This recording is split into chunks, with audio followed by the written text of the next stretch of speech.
Hey everybody, welcome to this week's live stream. Hope you're all doing good. We had a little bit of a break last week. I was doing a little road trip up in the Pacific Northwest, but we're back in action. And finally, we got a bubble box blank, ready to turn up today. And I also have a few tips for filling these. I had a little bit of a difficulty getting the smaller holes filled, which we're actually going to be changing the model, but I think I might leave the old model up just in case people want this. It kind of depends on how this thing turns out, I guess, a little bit. But we were thinking about getting rid of the two smallest holes. I think that just having like the larger ones is going to be good enough. It's going to be a really cool pen blank either way. I just found that the small ones were kind of difficult, but I did find some ways to kind of help fix that a little bit. A little bit easier way than I was finding that it was taking me quite a bit. I had to refill them like 3 times, a couple times. So all of the mystery box subscribers though are getting one of these, so I had to make 10 of them. And so by the time I got done messing around with making 10 of these things for the mystery boxes, I kind of learned some tricks that I wanted to share with you guys on these. So anyway, I hope you're all doing good today. So who is here first? I want to see. I haven't done a stream for forever. Kim was here, and Jim and Jean, nice, and Paul. And Richard, I saw your email kind of quickly. I couldn't respond. The Think Pink blanks are pink. Thank you for pointing out that picture is absolutely horrible. I'll give you an idea of what the Think Pink looks like in 1 second here, if I can find some. Let me find a different one. Here we go. So hopefully this will kind of give you an idea what those things look like. So I just wanted to knock this out real quick, let you know what they're looking like. If I can get my mouse to work. Oh my goodness. Why does nothing ever work? I need to get just a trackpad, I think. Okay, so here's what the Think Pink looks like. So it's not as red. It's definitely pink. It's kind of like a, I don't know, kind of hot pinkish, let's say. So I need to retake that picture or edit it a little bit differently. I bumped up the way, it must have been the way that I had the light on that. And then my standard settings for pen blank photos. I looked okay on my phone, I think, but it's not good on the website. So thanks for pointing that out. My mouse to work. Okay. So what I wanted to kind of share with you guys. So actually, let me switch real quick back. Let's see, who else is here? Richard and Johnny Foster. How's it going? And let's see, Stefan's here. Nice. Frank, what's up, man? And so for all the mystery box folks, a batch of them went out on Monday. And then another batch went out today. There was 5 of them that needed a little extra work when I got back to the shop on Sunday. So they went out today. So they'll be in the mail. And this month was a little different. We didn't really do a lot of blanks. Well, actually, the only thing we did was the bubble box blank on the streams. So it is a mystery box this time. I will let you guys in on a little secret. I've been doing a lot of vertical pouring, so you might be getting some vertical pours. So hopefully you guys will like them. And actually, the mystery box folks, you guys are getting, so while I was doing testing, it actually happened that it was the first blank, and I think I showed you guys this blank already on the stream, but the first one that I did, I had this idea of 3 colors that I wanted, and I'm not going to spoil it if you guys haven't seen it. They'll be coming out soon. But I wanted to test these 3 colors, specific color combination. And so that's what I was doing on some of my tests. And that's going to be a blank. I was like, man, this thing looks amazing. So that's going to be coming to my website soon. But the mystery box folks, you guys are getting one already in this month's box. So hopefully you guys will like that. You guys will have to let me know what you think about the vertical pours, the vertical pour blanks. I would love some feedback on them, what you think about them. Christina's here too. Wow. Onomatopoeia, Cheryl, Mike McEwen. All right. We got the whole crowd here. All right. So let's switch over. Let's get into some tips here. So here are the bubble boxes. All right. And so the issue is I was using a 14 gauge. Okay. So G means gauge. I was using a 14 gauge needle. It's blunt. It's not sharp. But these guys, these little holes, man, I'll tell you what, those are tough to fill.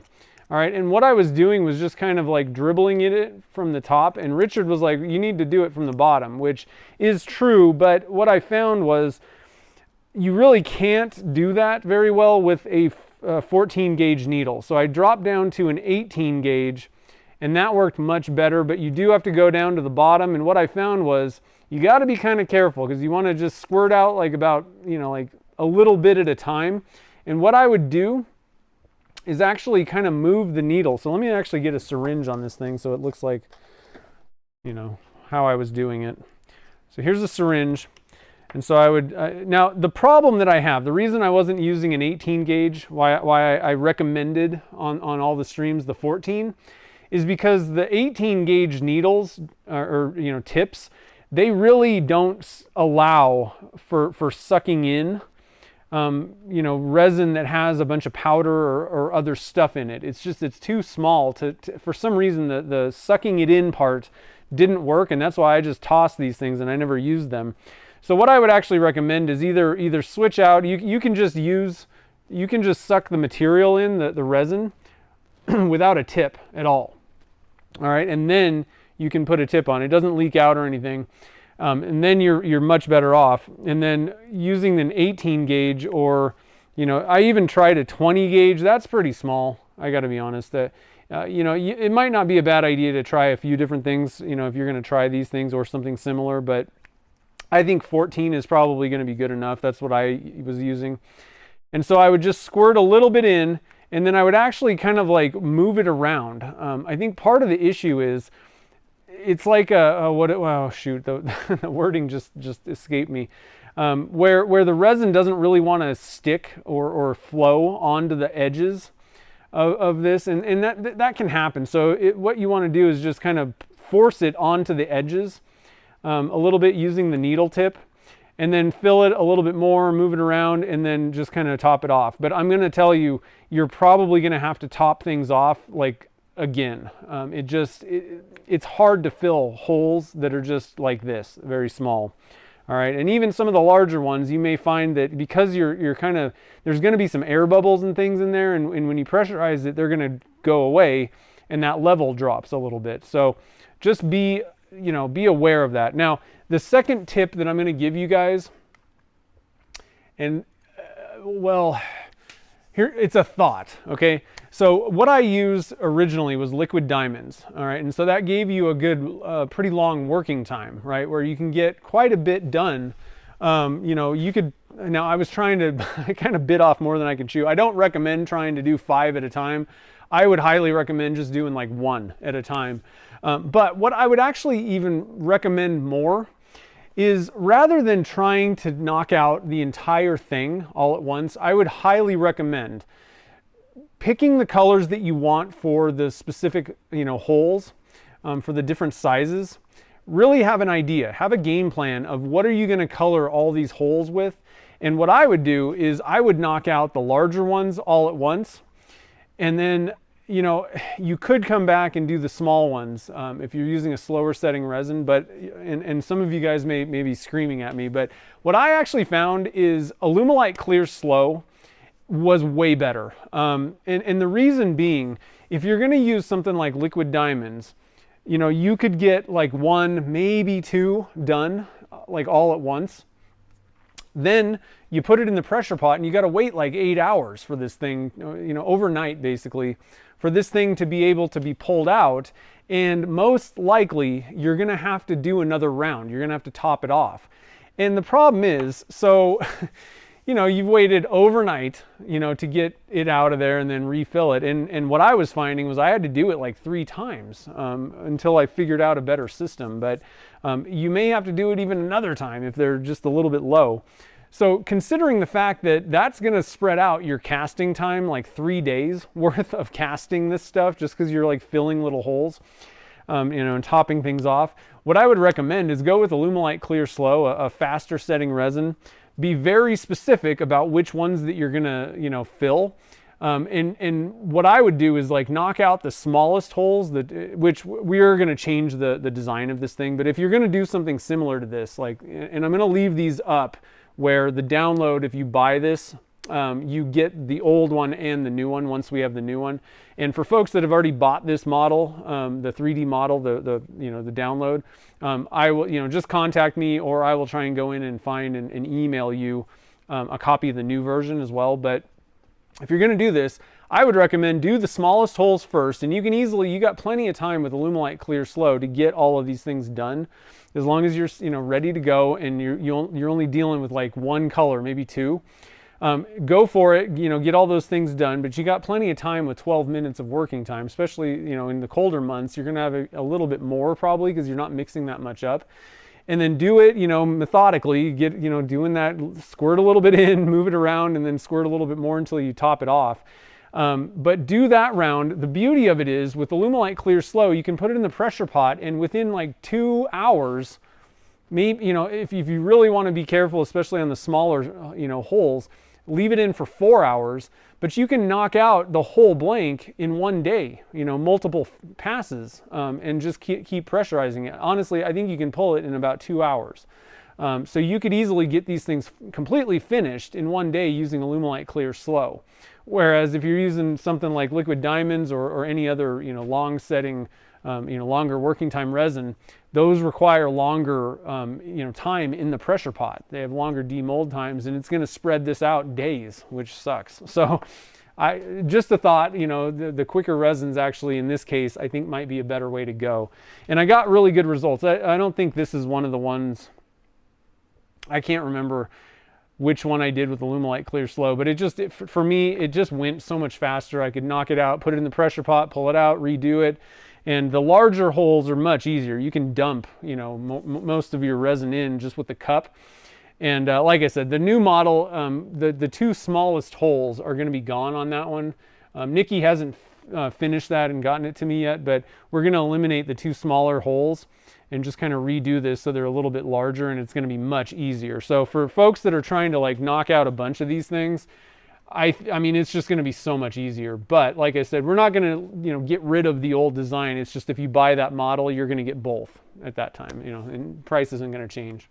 So anyway, I just wanted to kind of share that with you. Now I got links to you can buy packs. So what I recommend, you may want to pick up 3 milliliter syringes. Again, these things are really not that expensive. You can get a 100 pack for like, I don't know, $12 or something like that. 3 milliliter maybe. I would definitely recommend getting the 10 milliliter for sure. Oh, that's a 20. Where's my 10s? I just realized actually I don't think I have any 10s on me, but it's 10 milliliters. It's a little bit bigger. Those ones work a little bit better for like the medium size holes, and a little bit, you get more out of it. But I have links to the 14 gauge needles, blunt tip, as well as the 18 gauge, and you get like a pack 100 or so of these things again. And I would just stock up on them and you're good to go. And you can reuse them for quite a while. It's just nice to get a bigger pack. It's a little cheaper per item, and you'll have them, on hand. So anyway, just wanted to kind of share that with you guys so you get, like the best results with these things. It just, I was having a little bit of a difficult time that first day. Yeah, the smaller gauges. I did do 20, and I got it to work. But like, if you're going to be trying to put like the chunkier mica powders, like that 14 or what is it, 10 karat? What the hell do you call it? 14 karat nugget gold. I mean, these things have huge chunks of gold nugget stuff in them. This is not going to work for something like that, or like the macro pearls. For mica pearl, you should, just normal mica powders, that it should work, but man, I'll tell you what, you're really pushing, trying to squeeze out. It's a tiny hole. So I think that you're better off with the 14 gauge as the smallest one for this type of stuff. So Ricky's here. Welcome. And Tim Gonzalez. Let's see here. Yeah, the trial and error. I mean, a lot of times you gotta like do these things and figure out, oh, that didn't really work. Anyway, so what we're gonna do, and I totally forgot to get this thing barrel trimmed. I don't know. It's been, I just got back from vacation, so I'm I wouldn't say struggling. I'm just not on top of everything right now.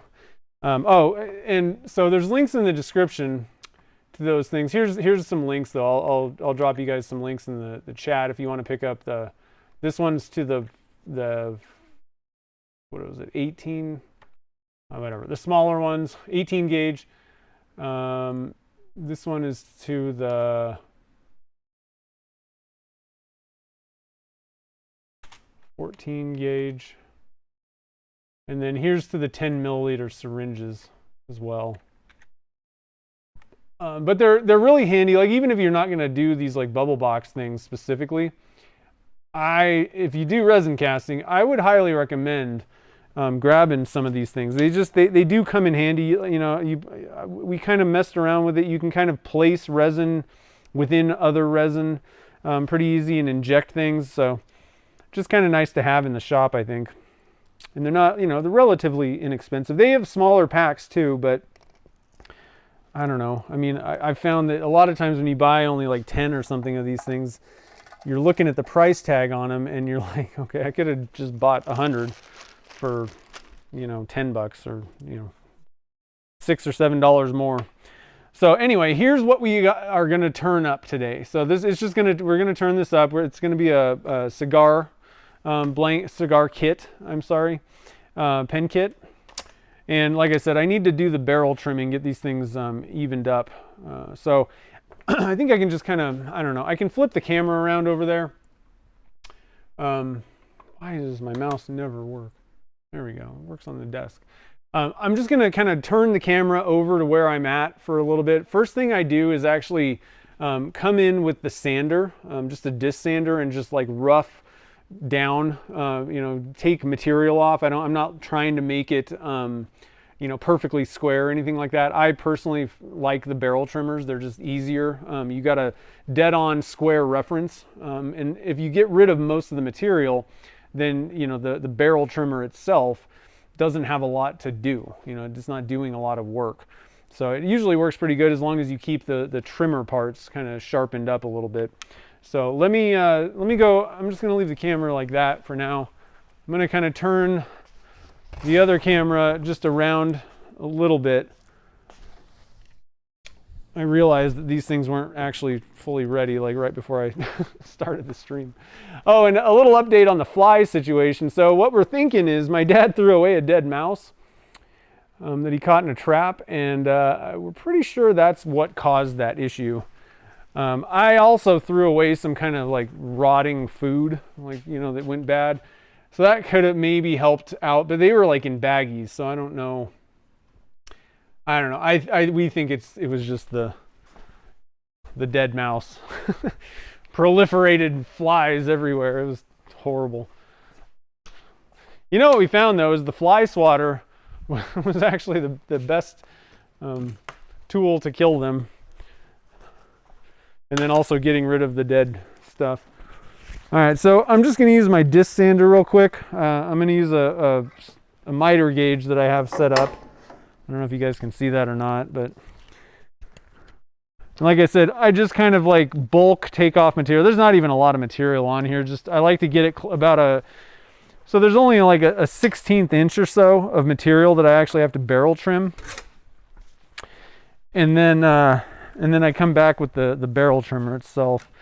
So it's going to get a little loud. I got to turn the air or the dust collector on.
All right. Now,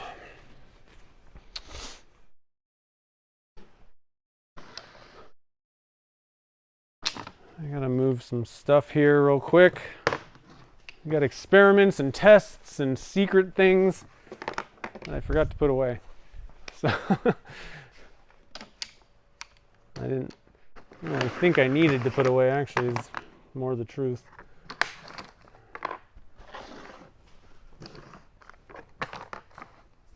Okay, so, whoa. I'm playing with pouring longer rods too. I'll let you guys see those ones. They were just a test. So, like I said, what I like to do is use a barrel trimmer on these things, and I need to switch out the post. The barrel, so, you know, there's like the normal, you know, barrel trimmers that you can get everywhere. I gotta be honest, guys, I really like the Whiteside brand. I don't even know where I got these, but the trimmers are just so much nicer, and everything is just, Whiteside, it makes router bits and stuff, and their machining is just, if you want a really high quality, oh, I lost my power cable. Okay, if you want a high quality barrel trimmer, the Whiteside ones I think are the best that I've found. I got to be honest, I think they could really, somebody could really improve the design of these things to make them easier to like sharpen and all that kind of stuff. But for what we got, I think that, you know, for what's out there right now, I think these Whiteside ones are the best that I've used. All right, so I have this little clamp thing that I made. Make sure that you can see this. Get it in there. It's just one of those hand clamps, screwed down. Oh. I just stick this thing in here, and I use a hand drill. I know, you know, people put these in the drill press. The problem that I have with the drill press is it's way more powerful, right? And easier. You got leverage and all these things, you know, working for you. And so if anything goes wrong, you really don't know. You know, you're not going to know right away anyway, that something's going wrong. And so I'd prefer using a hand drill myself. Let me make sure that I don't have glue or anything. Okay, we're good on that one. That one's a little tight. That one is kind of too. I just have this little kind of scraper thing that I use to get glue, excess glue out of there. Hopefully I'm on the camera, I don't know. I don't really see any glue.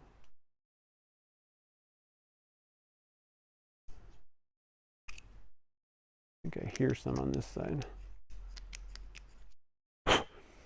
There's probably a reamer or there's something that'll work. But I find that these barrel trimmers, they have reamers on the end, but they don't actually fit perfectly, so they don't really do anything. I just use this little scraper thing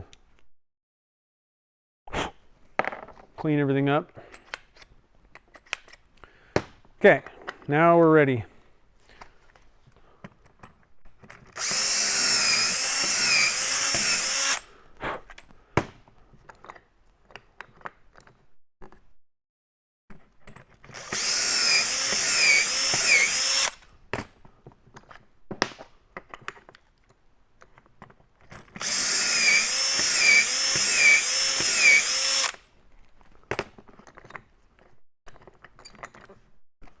Okay,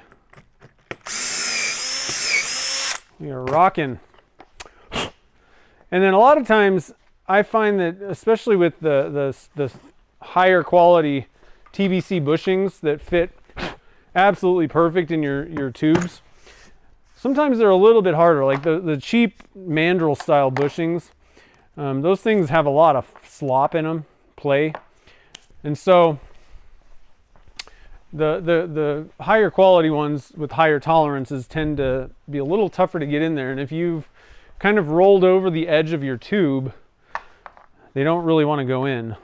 So see, they don't really, And that's another reason why I have this tool. It just knocks down that edge if there's any extra material, and then they fit perfectly. Sometimes it's not necessary, but it'll also make your components a little easier to get in there.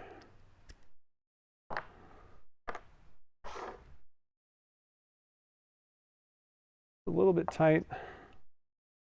Hopefully I'm on camera. I think there was a little bit of glue down in there. Still a little bit tight. I think I need to sharpen this tool.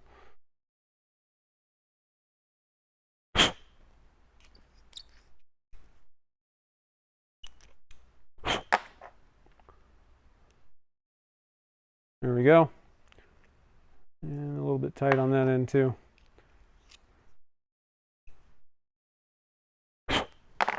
Man, I can't wait to see how this thing turns out. Okay, so I got my bushings ready here.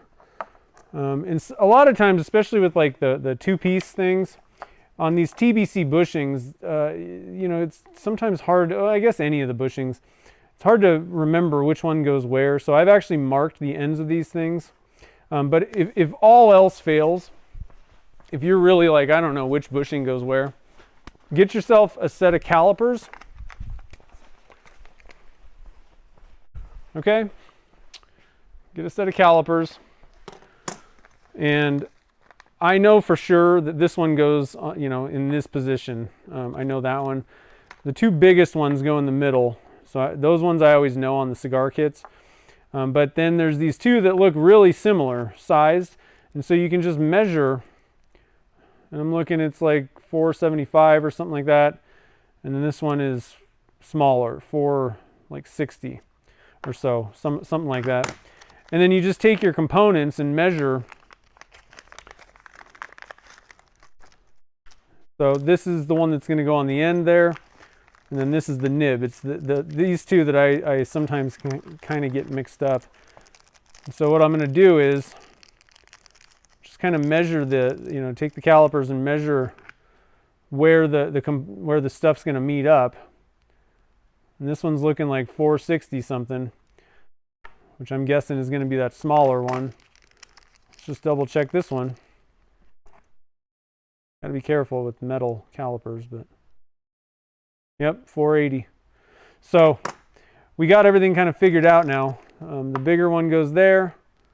That was the bigger one, right? 475, 480.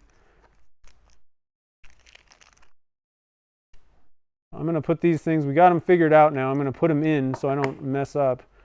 Put them in the wrong spots. All right. So just want to share that. It's a good thing to have a set of calipers, you know, whatever, like, you know, are these I don't know what kind of calipers those are. Measurement calipers of some sort in your shop. It's good to have that. I'm going to put the pen kit back. I got to get my phone opened.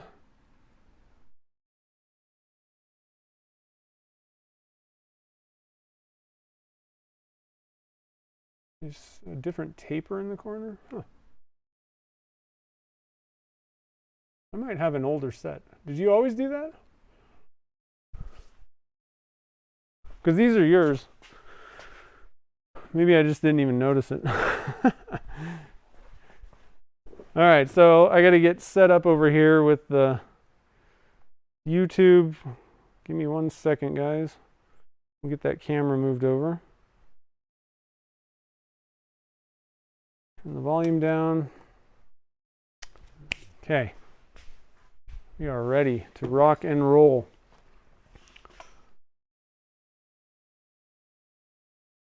Out. Camera plugged back in so we don't lose the camera halfway through. There we go. All right, we're looking good here. Turn that down. I'm going to just go for the nib section first. Doesn't really matter.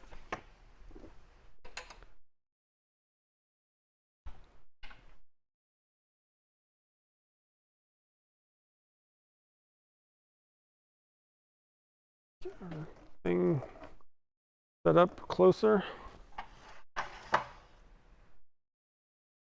Now these things, I intentionally made the box editions of my 3D prints a little bit larger than 3/4 inch on the inside, just to make sure that, you know, if you, I don't know, if the print settings didn't turn out right, or, you know, I'd rather err on the side of larger so that you can kind of get rid of some material if you need to, or have excess. So that's why these things are a little bit big. The other nice thing is, I mean, you could, they would easily work for like a handle too, I think. For like a bottle stopper. So they're closer to like 0.8, I think.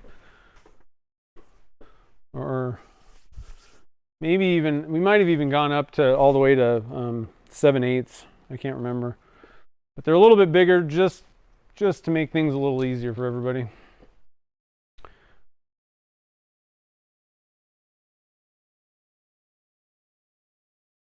Different taper.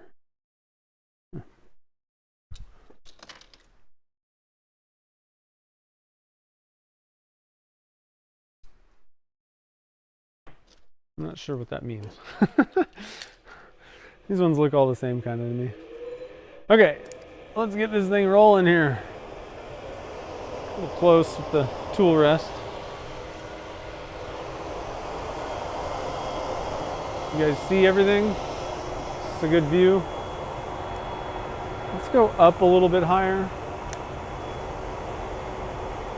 All right, I think that's better.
All right, let's stop and see what this thing looks like so far.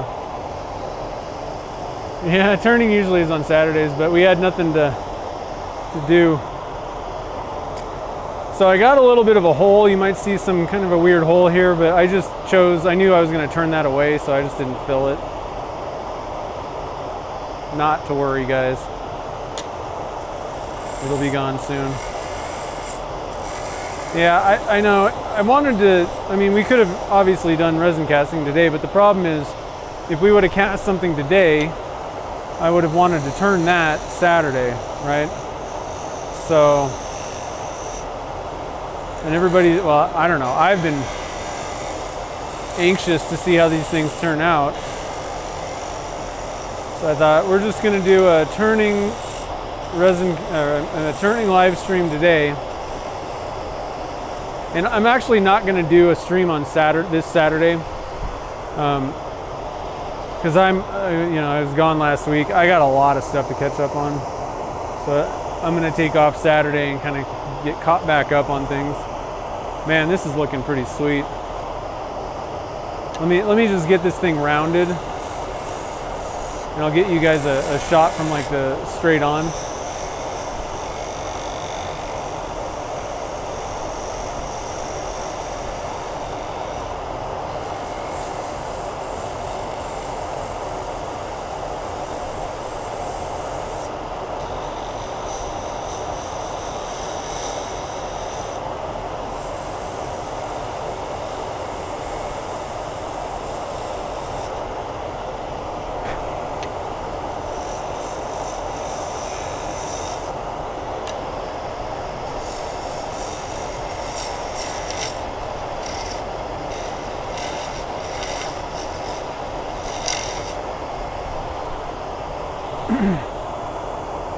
think that's that part that, yeah. A couple parts that, let me get these things kind of,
all right.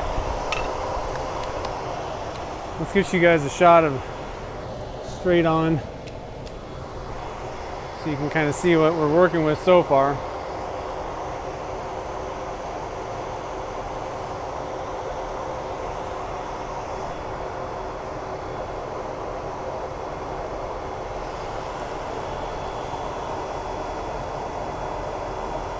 Oh, look at this.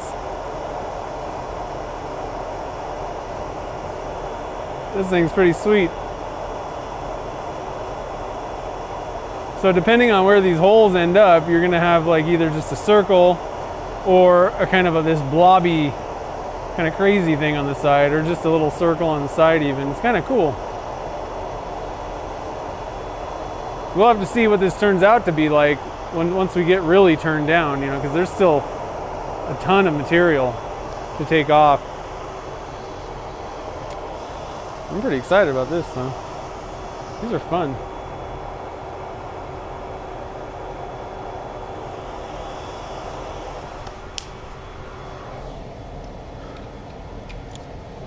So far everything's turning fine. And the 3D printing resin that I use for these is the Elegoo ABS-like white. That's been kind of my go-to. That's my favorite. It turns quite well, prints quite well, and it's not particularly expensive. So that's kind of my go-to. I've been kind of playing around with Chidu Box, or Chidu Systems came out with a resin, and I need to turn some more of it, but the Conjure Rigid, so far I'm really liking the black, but this Rigid so far is pretty good. They also sent me, there's another one called Conjure Tough. I don't know what this Conjure thing is. Why do they gotta make things weird? But this one they sent in white, and I was actually having issues printing this a little bit. So I don't know, it's a little bit thicker resin than the ABS-like from Elegoo, which I think is going to be fine in the summer. It's probably going to not be so awesome in the winter. But overall, if you want just kind of a simple go-to 3D printing resin for turning, you know, applications, I think the Elegoo ABS-like I think you're gonna like it.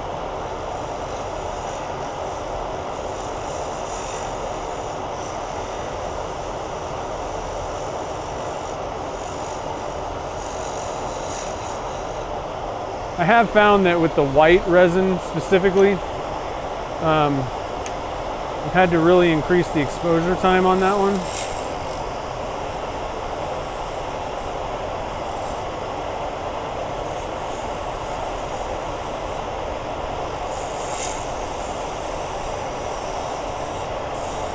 But once you get the exposure settings dialed in, everything's good.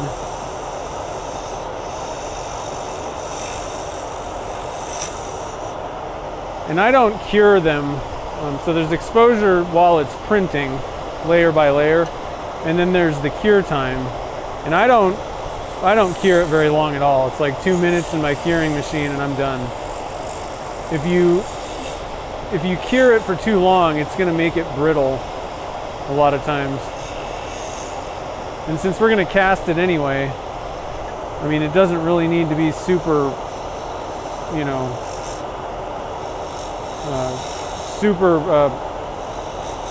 like cured, overly perfect cured or anything like that.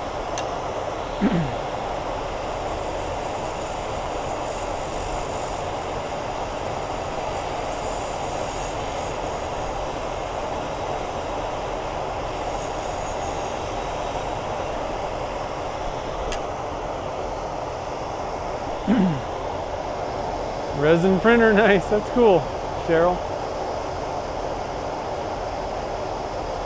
Yeah, 2021 was when it was made. 23 is when the expire. So it seems like at least all of the Elegoo ones brand, seems like they have like a 2-year since they were made kind of shelf life or whatever.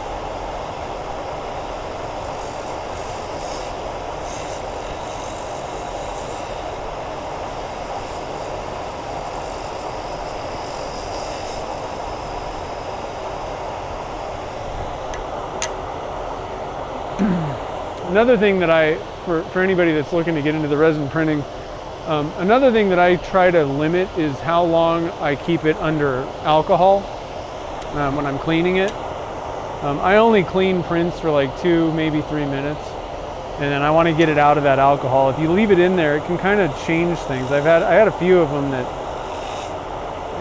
they got kind of like, seemed like they got even more brittle the longer I left it in there. I kind of forgot about some, you know, like the machine was like cleaning them and I like walked away and like 30 minutes went by and I was like, oh, whoops. And like those prints just were done. Like they didn't turn out too good. But you can see, I mean, there's quite a bit of material from the print on this blank. All the white stuff is 3D printed. And I mean, it turns fine. You know, it's not chipping or brittle or, I mean, realistically, it turns pretty much just like the, you know, in this case, liquid diamonds, I think is what this blank was. So it turns pretty good. You know, compared to like the PLA that, at least last time I tried turning PLA, it was terrible. I mean, it just literally was not even fun at all.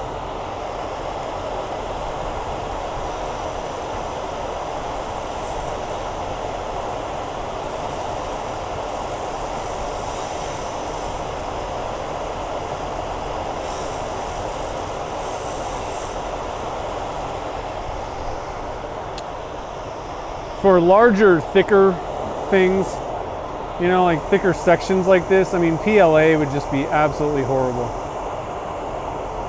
And I'm kind of going to go with like any of the filament style printers. They're just not particularly amazing to turn, that material. Much better, I'm finding, with the resin printer. The PLA and those things, like, they're not bad for like little tiny bits, like if you're doing honeycomb or something like that, and it's just like a very thin strand of it. I didn't really have any problems with that stuff, but for anything where it started to get really thick, it was just kind of a nightmare.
All right, I think we're pretty good there. Let me see what the ends of the bushings are looking like.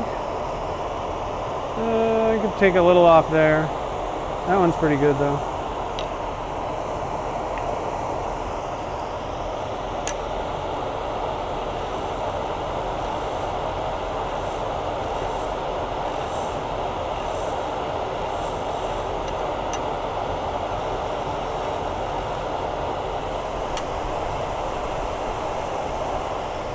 All right, should be good. Time to sand. Oh yeah. So let's see here. Let's get you guys in. Take a peek at this thing.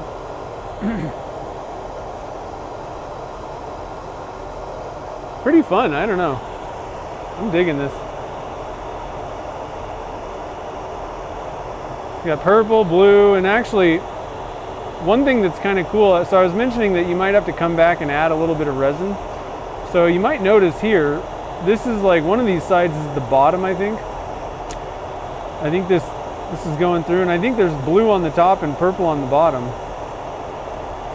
on these little ones. So I was kind of playing around with some different stuff. You can kind of have a little bit of fun with it, you know, and just, if you want to, just go half and half in there. And again, I think that you're better off actually going with a faster setting resin and then just doing it a few more times. But you can totally knock these things out quicker, I think, with Alumilite Clear Slow.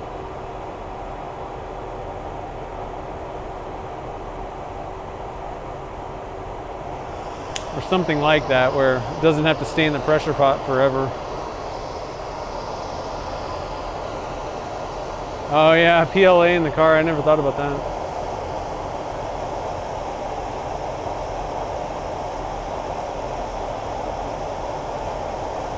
Mesmerizing. Yeah, actually Kevin was, you know, mentioning crank it up to 3,500. My headstock has been getting really hot, and so I've been kind of trying to keep the speed down a little bit, just to see if that helps, although it's still pretty warm. I don't know. I may have to call Laguna again. I screwed up the. I screwed up the what is this called? The whatever bearing that is, and they had to send me out a new headstock at one point. So, hoping I didn't screw anything up. But it is pretty warm in the shop, 85. So we'll have to kind of see what happens in the winter time.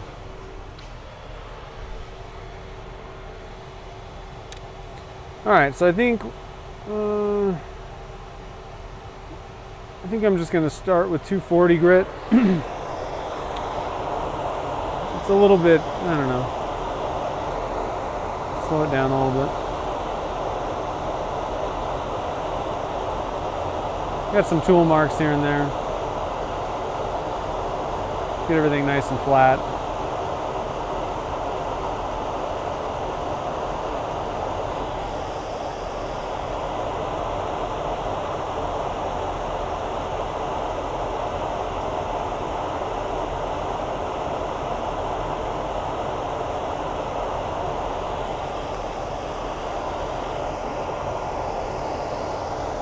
Yeah, I don't know. I mean, could be the bearing, but for some reason I tend to have that problem with like lathes. They all seem to, the headstock gets really hot eventually, so I don't know. I may crank down the tailstock pressure too much or something. I don't know.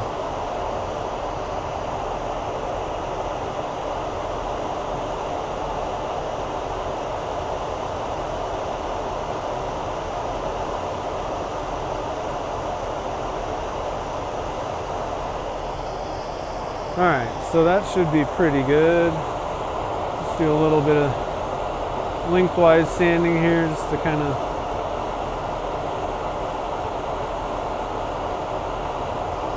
mix it up.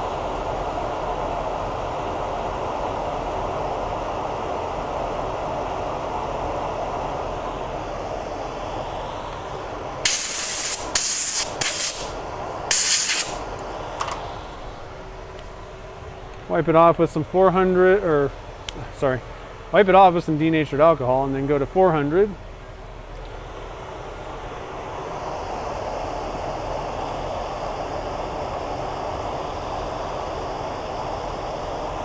That's gonna look pretty good, I think. All right, moving on. Yeah, moving on to 400.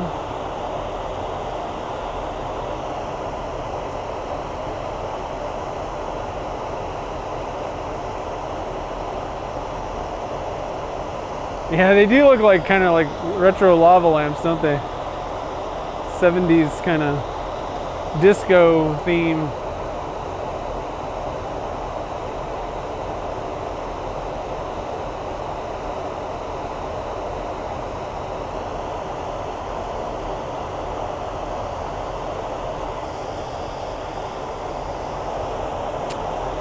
I don't know, I've never really, I've always tried to go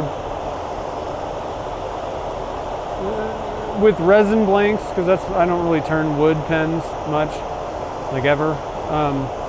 But with resin, I mean, I've always kind of just turned to the bushings, and I'm not really worried about going too far, because I don't know, it's kind of hard to go too far, I think. I'll just reference off the bushing and cut in. If anything, I leave things too proud. You know, that's the obvious thing, because I'm not going down. But if it's just resin, I'm not putting a finish on it, then I mean, it's not that hard to just get it perfect. But where things can kind of get messed up is if you're adding a bunch of layers of CA finish. That's where it's pretty easy to kind of go over. So in those cases, I actually try to take a little bit more off. Just a hair. Like if there's even any question that it's a little proud, I'm taking more material off in that case, you know. I get it definitely down, because like even this one, I can kind of feel like I could probably take another pass if I really wanted to, but I think it's gonna be fine. All right, so the 400's looking pretty good.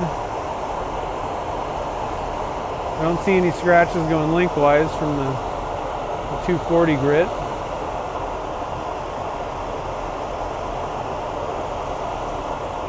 My thumb is like sliding off of this sandpaper, so it's not really.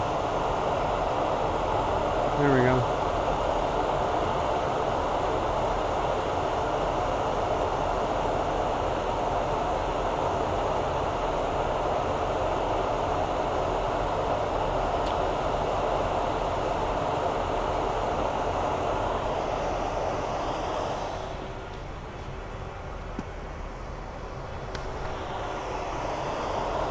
Oh, that's not what I want. I kind of wet my fingers because my sandpaper's slipping out of my finger.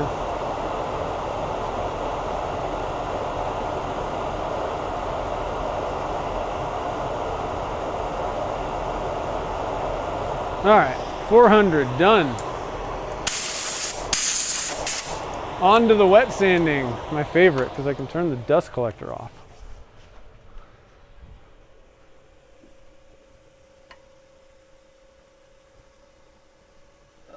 That stuff covered. Nope, I need new water. This has been sitting here for like a week and well, probably 2 weeks at this point. So I will be right back. Some fresh water. I don't know why we have flies in the shop. I had this covered though.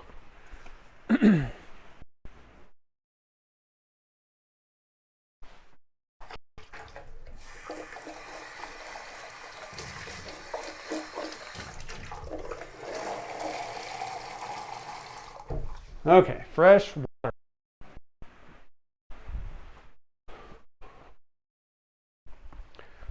Man, we're gonna get pretty hot out here out in the west over the next week. I was just saying, oh, it hasn't been too hot this summer.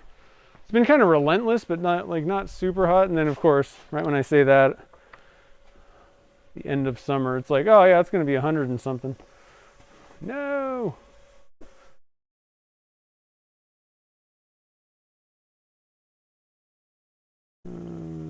I don't know that the lighting or any of that stuff. I don't think I wiped this down with alcohol. Probably just use the water, but I don't know. Alcohol seems like a good way to go. Yeah, like I said, I don't really think the lighting has anything to do with it. Because it doesn't usually do this. But it's pretty warm. I mean, my first thought is it has something to do with the bearing. Possibly, I don't know. I'm gonna keep an eye on it. Like I said, it's warm in the shop, and when you're, turning fast, things tend to heat up a little bit. High quality H2O. What grit equivalent are mosquito eggs? Oh, in the water. Got rid of those guys.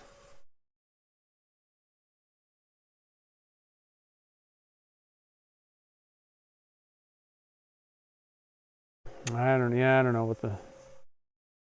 I mean, if there's something. So I bought a Nova Galaxy lathe before this, and it had overheating headstock. So I had serious problems with that, and they sent me like another one. So like it was just horrible. I mean, I don't know how hot it was getting, but I took the temperature, and it was like, they're like, oh, that's normal, and I'm like, it's like 200 degrees. Like, that's not normal. And so I packaged the whole thing up, sent it back, and then they sent me a whole brand new lathe, and it did the same exact thing, and I was like, I'm done, sorry. So then I switched to Laguna, which I'm pretty happy with that choice overall. But what it turned out to be was they had pressed, like the bearing didn't actually fit right.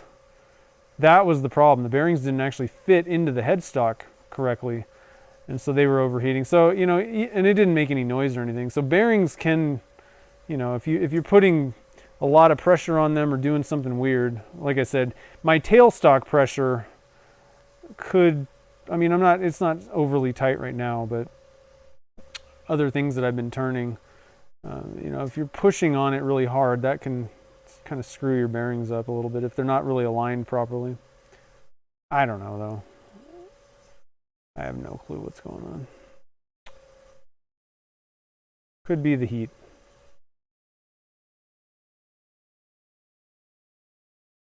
Oh, 104 in the shade. No fun.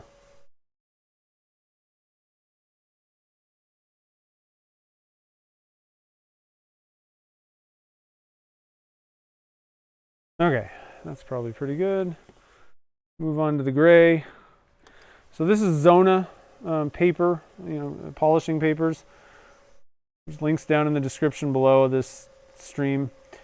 So I get this stuff at Turner's Warehouse.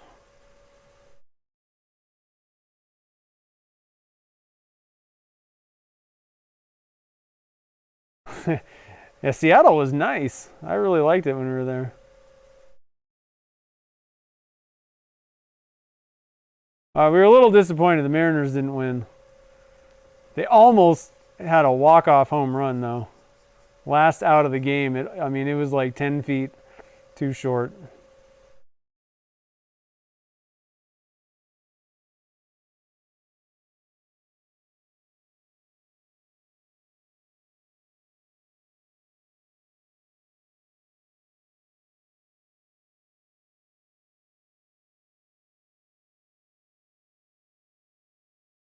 $100 in Salt Lake, too. Ooh.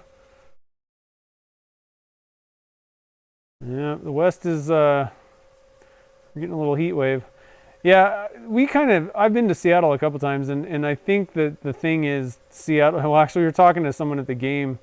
We had mentioned it. Like every time we go there, it's like perfect weather, and he was like, "Yeah, well, that's the summer." He's like, "If you come here, the other 3/4 of the year, it's going to be raining probably." I was like, "Yeah, that makes sense." Oh, nice, Cheryl. Yeah, let me know. Oh, you got some stuff from Drop Anchor. I know they have some. It was ridiculous because they come over and they're like, oh, pick some blanks, and I'm like, what? I'm like, I don't. They're like, no, we want to give you blanks. We watch your live stream. It's great and all this stuff. And I was like, okay. So then I'm like looking. They have, I mean, hundreds of blanks, and they're all just so cool, like all the different themes. And I'm like, man, how am I supposed to pick some of these blanks? Oh, that's looking pretty cool. We'll just get you guys in here a little bit here. Take a look at this magical mystery tour going on right on my lathe. Look at that. That's pretty sweet, huh?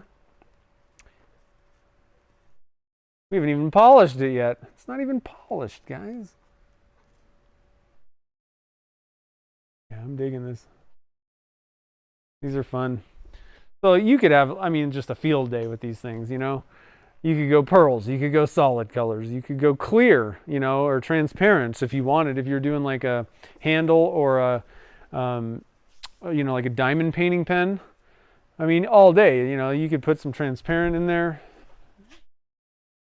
Mixtures of things, I don't know.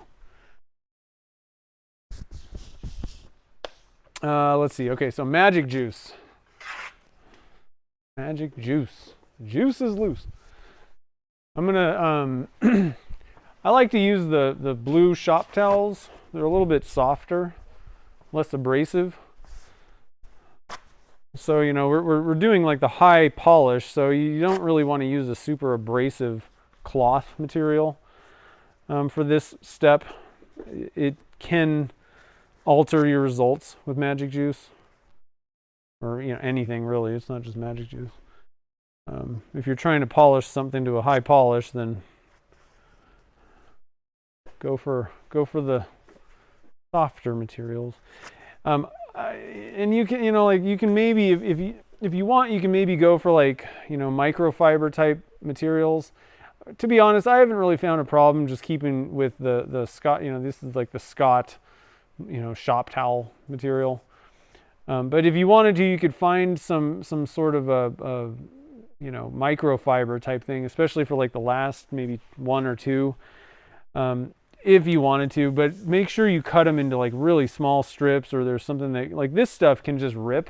So I wouldn't be so worried about this. You know, I mean, I can just rip it with my fingers. So if it got stuck on there, it's not going to rip your finger off. Be really careful if you're using any kind of a cloth, and don't use anything that's like cotton or, you know, like that kind of stuff. Use just a very small square of it. But frankly, I think you're fine. Just, you know, going with a soft paper towel. That's all you really need.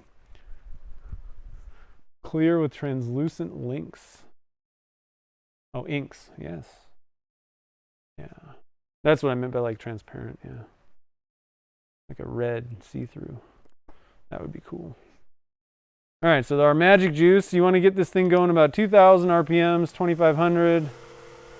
Light pressure. You don't really need to, just let the polish do its job, and it will get you going.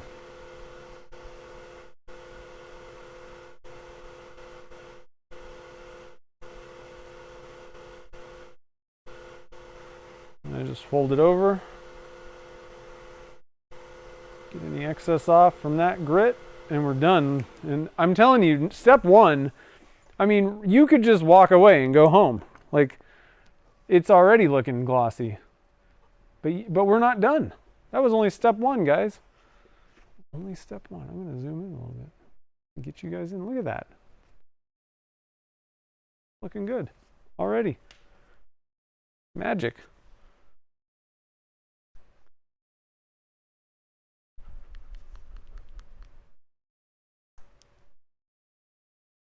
Oh, a Jason mask? Nice. That's pretty cool, though. I know, they have so many different, like, themed, you know, wooden pieces and all that kind of stuff. But even just, like, the images, you know, like the label blanks that they have are just awesome.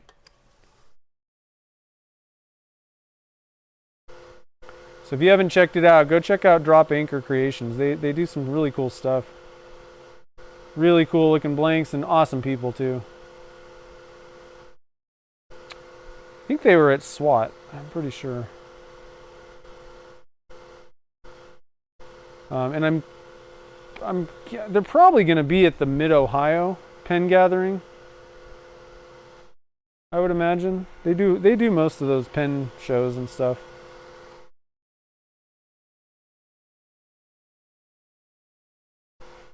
They're out there. It's fairly close. I mean, they came out for the SoCal, so I don't know exactly where they're located, but Midwest somewhere maybe.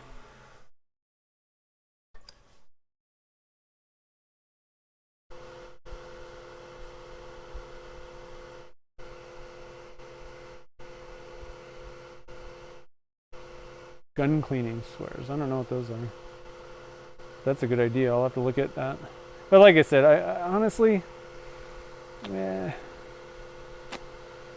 think you're good with, if you don't have any of these paper towels, then if you got gun cleaning squares and no shop towels, then definitely. But I mean, I think honestly, I've gotten pretty good results with just these shop towels. Just get them at Costco. All right, on to step 4. Stuff goes pretty quick, Doesn't take that long.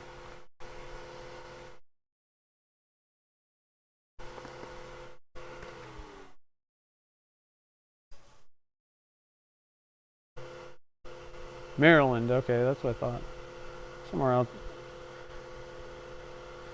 out there, not Midwest, obviously, but kind of thinking maybe like Virginia or something.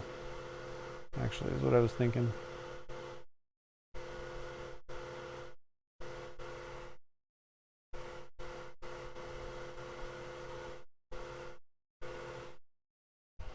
Okay, step 5.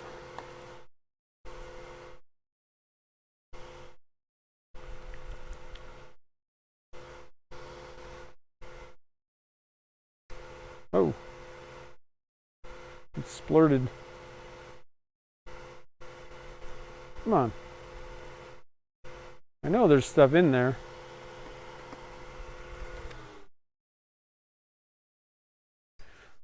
That's it. I have a 12 gauge. I haven't cleaned that thing. I don't even know where it is offhand. For so long, I forgot about those little cleaning things.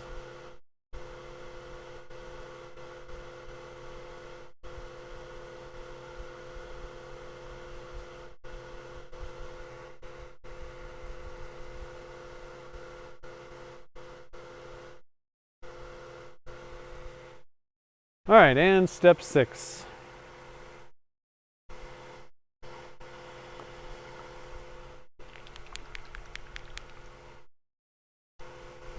Oh, they're right there. Yeah, I'm sure they were at Mid-Atlantic. Whoa.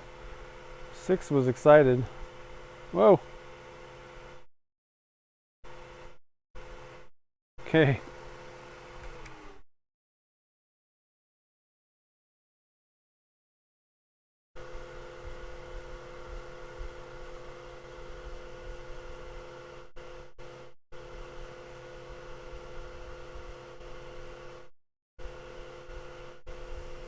Bamboo kitchen towel.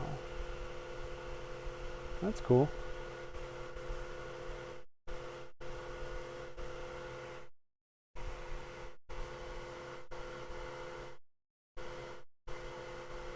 All right, I think that's good. Let's get you guys in. We can take a peek at this thing. I'm going to set this one aside, and then we'll get the second one finished up before we assemble, of course. But man, look at that. That's so cool.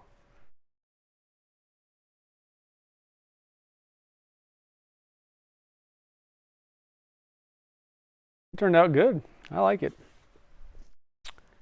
I'm liking it. We got another 3D print model coming soon also. So we'll get on that in a couple weeks maybe. Still got some ironing out to do on that one, but overall it's looking pretty good. I think you guys are going to be excited. Yeah, that looks sweet.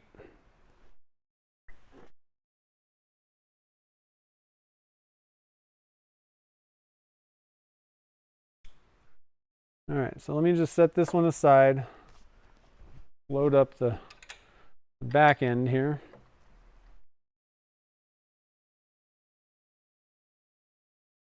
We'll get to turning. Time for a drink. It is like high 80s in the shop today. I'm ready for like 72 again. Yeah, definitely lava lamp, I know. There's a slight dot in the orange. I didn't see that. Let's go back. Oh yeah, there's a little. I got a little excited. One of the things that I found is a couple of the divisions. It wasn't the white one. Actually, it was the red ones, the red boxes that I made. A couple of those kind of leaked. I didn't have my print settings dialed in good enough. I was finding that they printed really well at lower exposure settings, so I went pretty low on that. So I think I need to dial that up next time. But so some of the areas kind of leaked here and there. I think that was just I kind of dribbled in the wrong hole.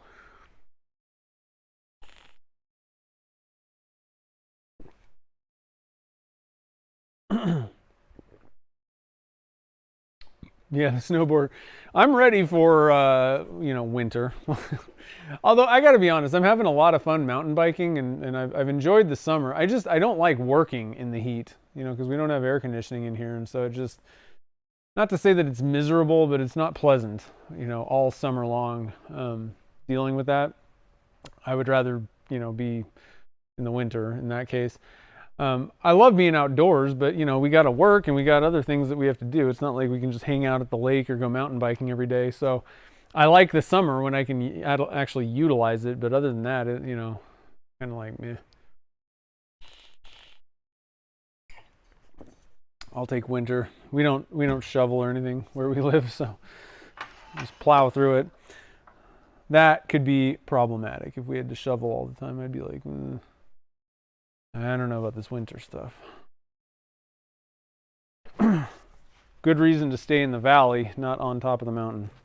Okay, so let's see here.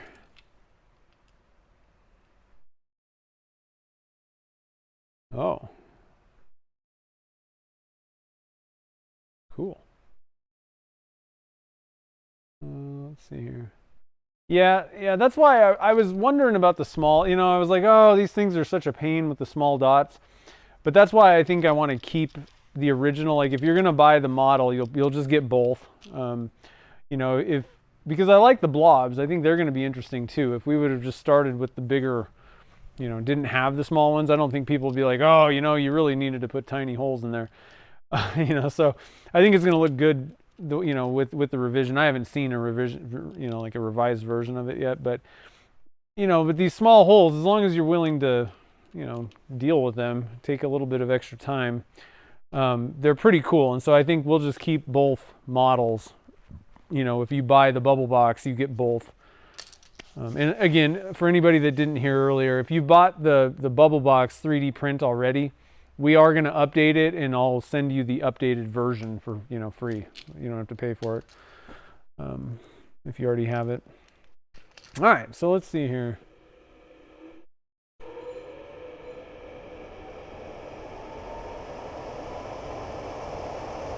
Shoveling was daily? Ugh. See, that's just there's nowhere to snowboard in northern Indiana anyway. So like, what are you doing? And that's just not worth it. I would shovel for, Tahoe, if I lived in like Tahoe, Mammoth, Whistler, the Rocky Mountains, like where there's like snowboarding and all these activities going on, good skiing.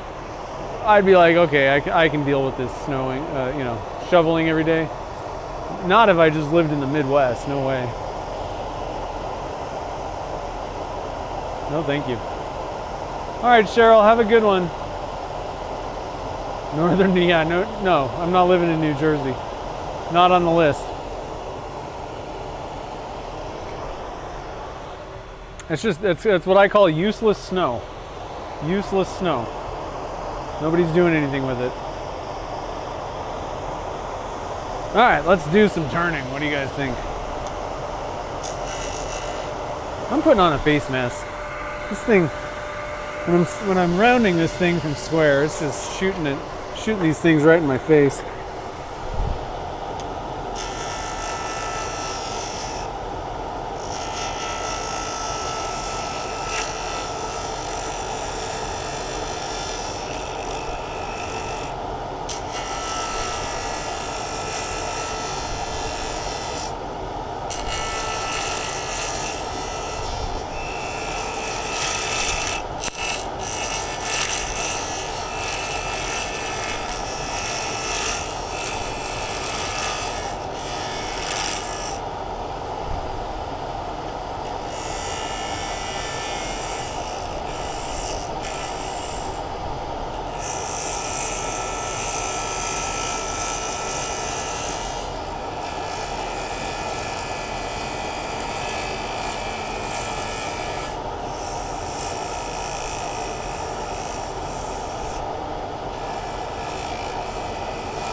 All right, let's see here. Lapston Canadian. What are we doing? Yeah, 2 for 1, definitely. Well, yeah, I know, but that doesn't mean I want to live there.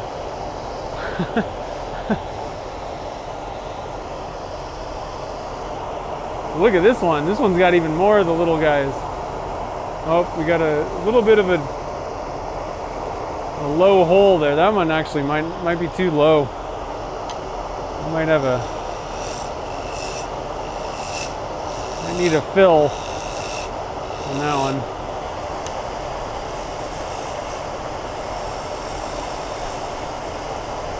Or that may just be where the clip goes. So it's turning a little bit slower than normal, I would say. And I don't know if that may be, well, it may be a couple of things. The carbide tip on this thing may be kind of at the end of its life. But I think that possibly the Resin 3D print might be a little bit kind of slower, possibly. I don't know. I guess that's looking good. I think my carbide is just.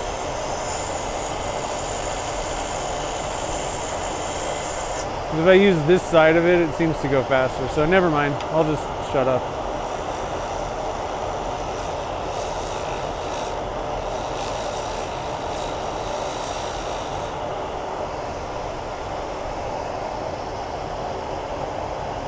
No, don't sit in traffic. No fun.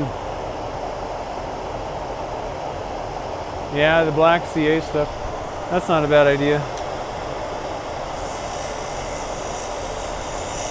I think I do have some of that.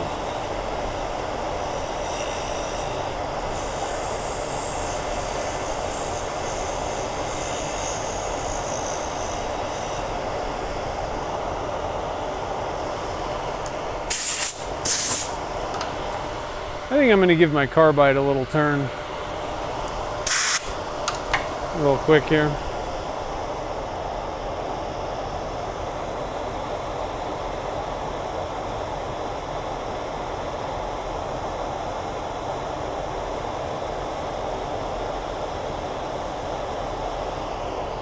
Alright, let's see how that does.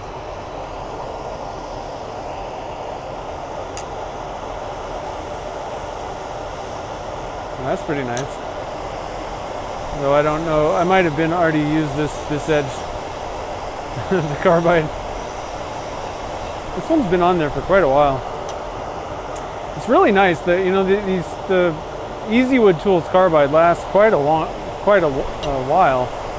The only time it doesn't is like turning super abrasive things, which I tend to do somewhat often.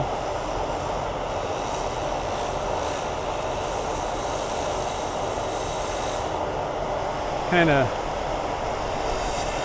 takes a toll on it.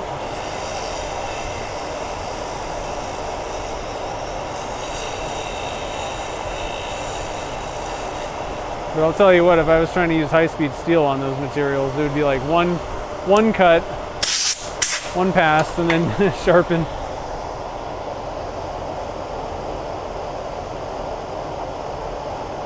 Nice. Keep those blanks collecting. Yeah. I think I might have to fill that a little bit. We'll have to see. I'm going to turn it down a little further, but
pretty close. I don't know, I might be able to actually kind of, I've been trying to make this actually pretty thin. I usually go kind of fatter on my pen kits, but it'll be kind of close. There's a little, I need to add a little bit of filler.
All right, let's see where we're at here.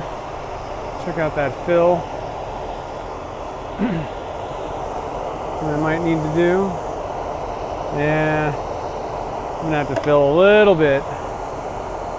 That's nice at the bushing. I gotta take a little bit more off on this end though.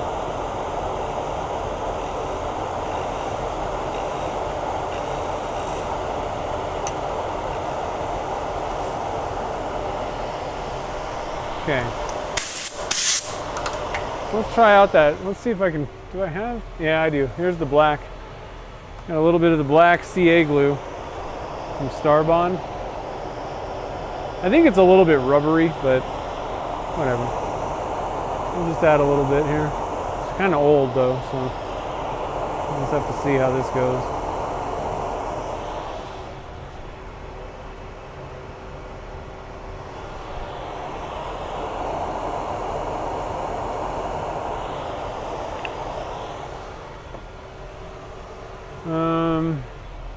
I'm going to grab a toothpick and just try to make sure that it's getting kind of poked down into the hole.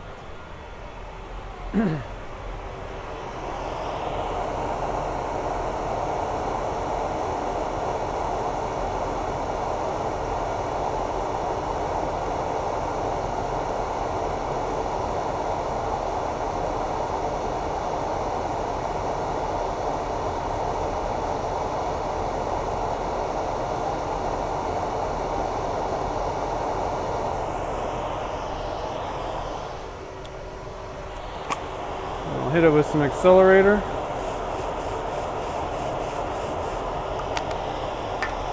Give it a few seconds here.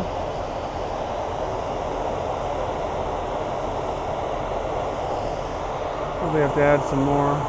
Still got a little bit of a dip there.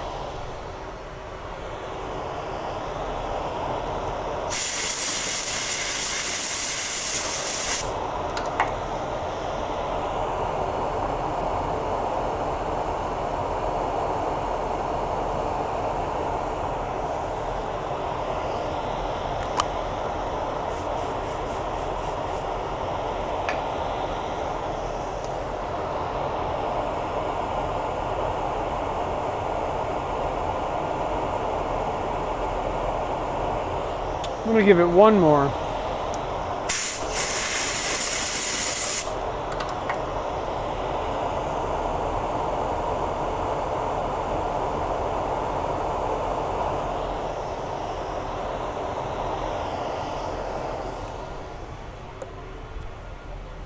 Kind of went a little heavy on that one.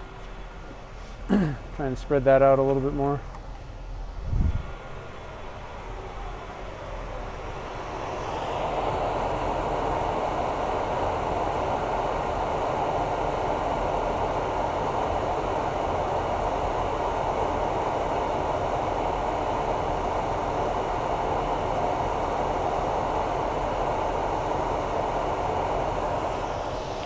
All right. There we go.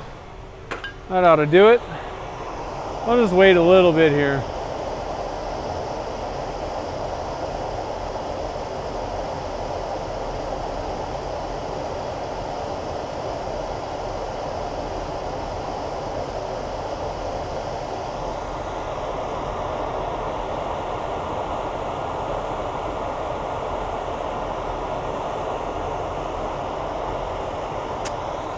The proper way to deal with this would be to like let it sit for probably like 30 minutes. But we don't have that kind of luxury today, so I think it's hard enough. And what I'm going to do is actually just turn this back. Just lightly kind of go over that. Just kind of clean it up.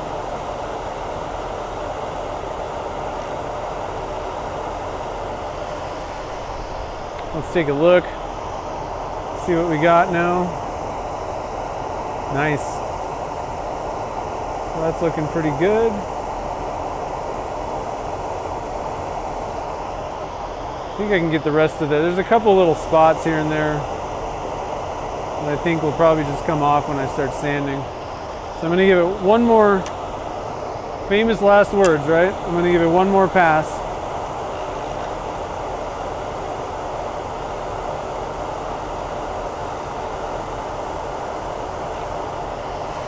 And then we're gonna start sanding. I didn't jinx myself.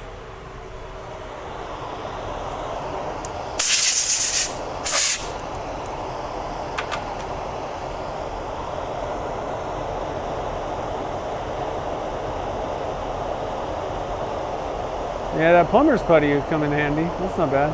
Hot glue, I've seen a lot of people do that. On something like this, I don't really think it's necessary.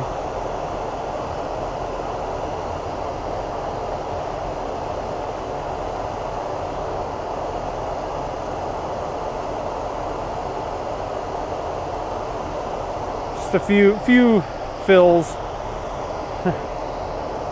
Fill it up a few times and you're good to go. I'm gonna actually take a peek at it real quick just to make sure that I'm not, yeah, that's fine. I think we're good. I think we're good. Like I said, I still think that you're better off kind of giving it some little bit more time to cure up, you know, harden up a little bit more, but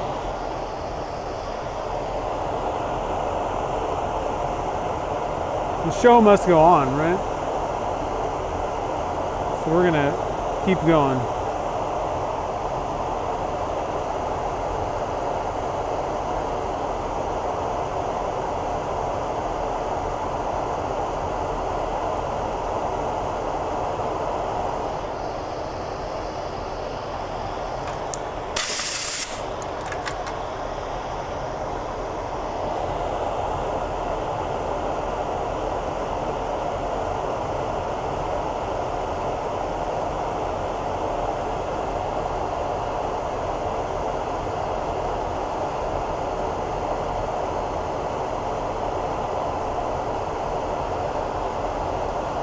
Okay, I think that's probably pretty good.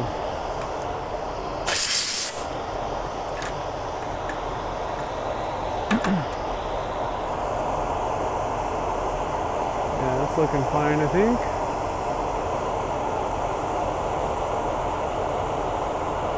Do a little lengthwise sanding.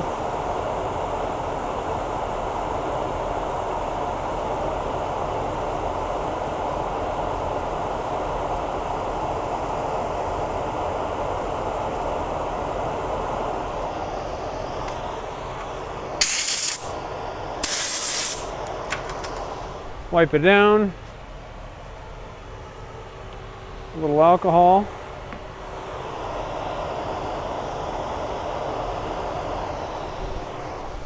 I think I'm going to get a new piece of 400 grit.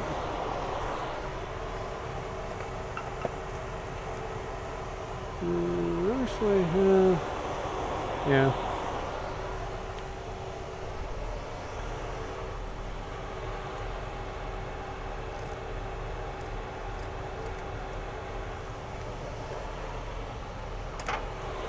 All right, 400. A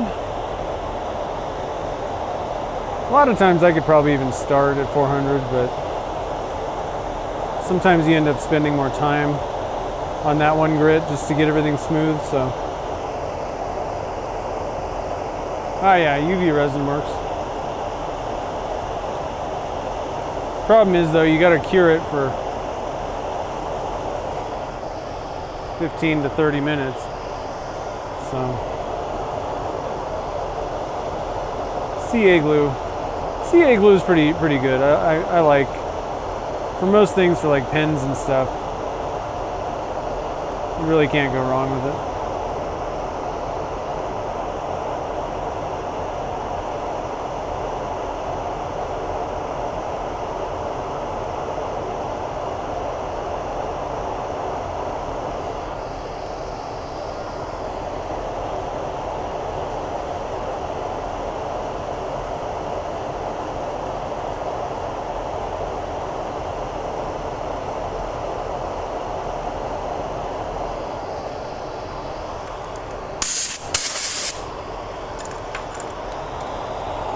Alright, let me look at this. I think a little bit of a scratch still. Right there. So I'm gonna do a little bit longer. I saw some lengthwise scratches still.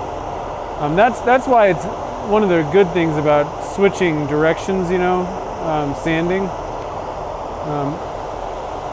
It'll tell you, you know, if you see a scratch going sideways, that means that it ain't sanded enough, you know. I didn't get some 240 grit scratches out.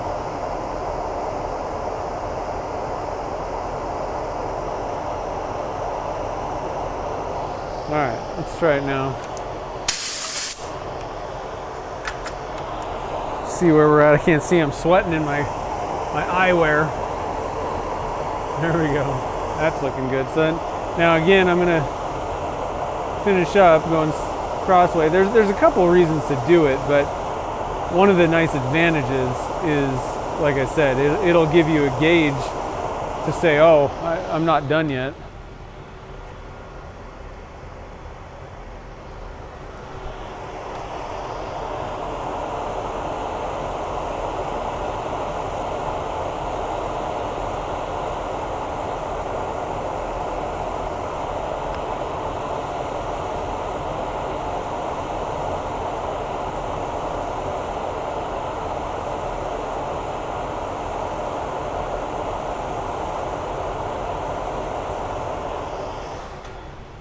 All right, on to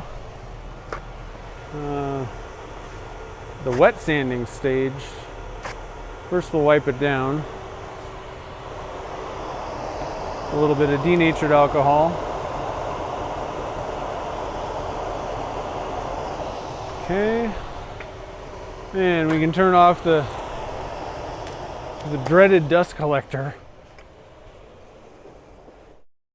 Lelia, what's up?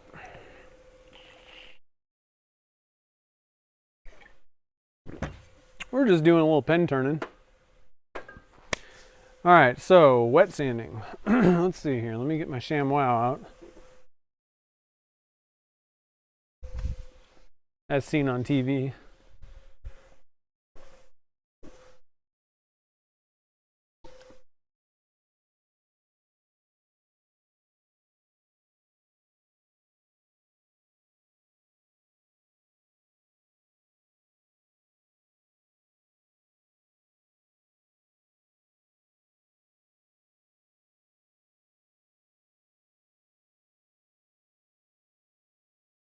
Man, I'll tell you what, it is so nice to not have 1,000 flies in here.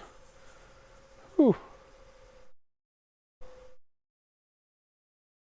It was pretty miserable. For like 3 days. It was just, I was like, I think I'm just gonna go home. I'm done.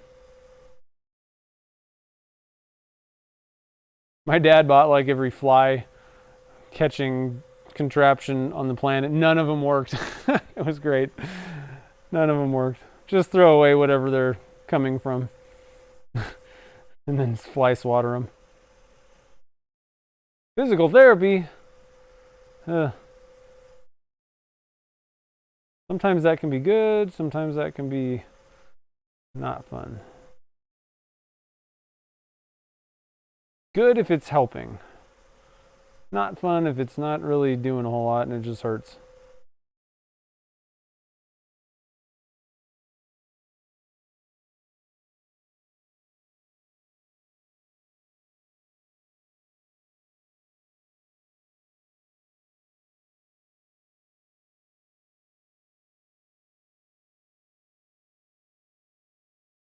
I didn't go to SWAT, so I'm not entirely certain.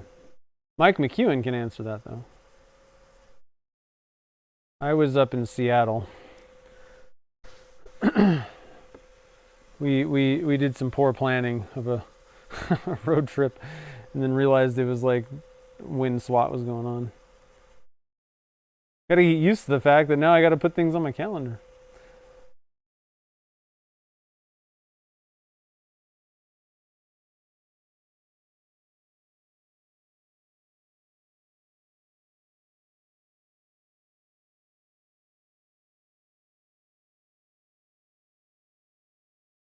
The zone, well, actually I got this going a little fast. It was going like 700. I usually go somewhere around 5 or 600. You can go, my biggest thing was speed. Like technically you could go, whatever. There's people that argue that you need to go, 100 RPMs and some that are like, go 3,000, what's the difference? My only thing with going fast is sometimes like air and like it can kind of cause the sandpaper to buff it, off the surface. So you're not really getting, and especially even with water, it can kind of hydroplane a little bit. So that's my, and I don't know, I don't know if I've seen that where it just doesn't seem like it's sanding well. And that's the only logical conclusion that I can come up with is that something is causing it to miss the surface. So that's what, I think that you're better off when you're wet sanding to go a little bit slower, but somewhere 500, 700, 800. I mean, I don't think it really matters that much as long as you're not, heating it up. Now, if you're not using any kind of a lubrication, water or something like that, if you're just dry sanding, heat isn't good, and that's another reason why I would recommend going a little bit on the slower end of things. But 500 or 600 is what I do, and it seems to work fine. But like I said, I mean, there are people that swear 1500 is just fine, even dry sanding. You just got to make sure that you're not, building up a bunch of material that can kind of like, I don't know, you don't want to clog up your sandpaper or create heat. That can be the enemy.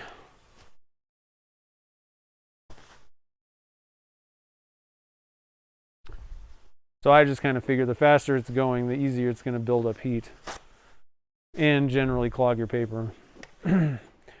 Oh yeah, that's looking nice. I think I put a little bit of, maybe even a little silver in there. I don't even know. I was just getting kind of crazy at the end. I had to kind of refill some of these things and was just putting whatever I had. So may or may not be exactly whatever we stuck in there when we were there.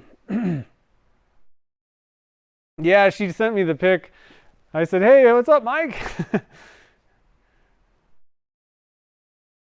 All right, Frank, have a good night, man. The replay will be up if you want to check out and see what the result is. We'll be wrapping things up here pretty quick here. But you have a good night. Let me go get some blue paper towels here real quick.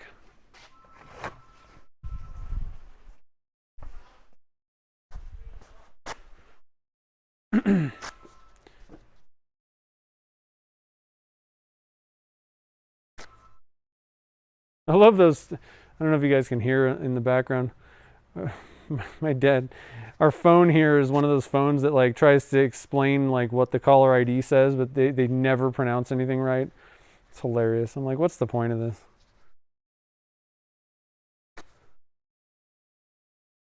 You guys have phones like that like announce who's calling based on the caller ID? They never get it right. I love it. Okay, step one. Let me get my lathe speed going here. One thing that I really liked about the Nova lathes, like I said, there was a lot of things that I really didn't like about them, but the thing about that motor, it was so nice having like speeds that you could just, there's like buttons that just hold, like record a speed. So if you sand at 600, RPMs all the time, then you can program this button. And I really liked it. It had a lot of great features. It totally fell flat with like a bunch of other things. The base lathe kind of was like, meh. But this motor was great. It had all kinds of features and functions. So I'm curious to see how Jake's lathe does. Hopefully it's good. And he enjoys it.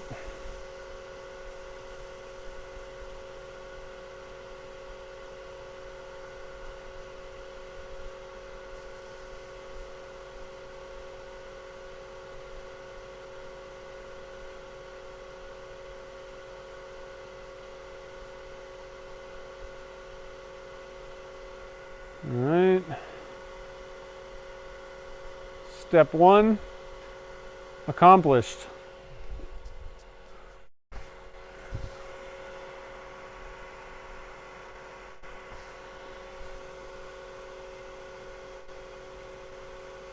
Get a new rag here.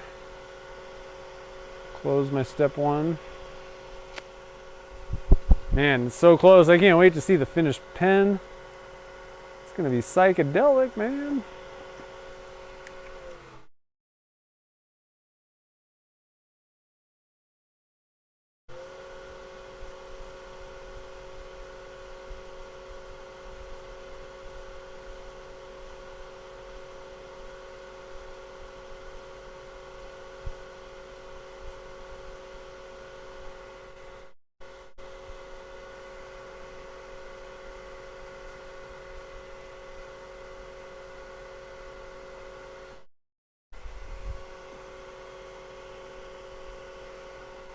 Live in Michigan, watching from Florida. That's the way to do it.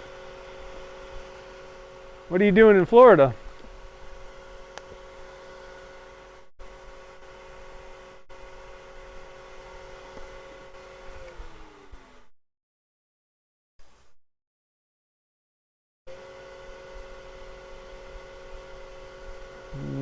Which one's Jake getting? Is that the Nebula?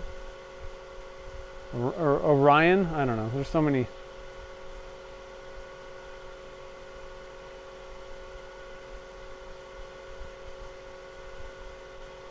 So many galactic names. I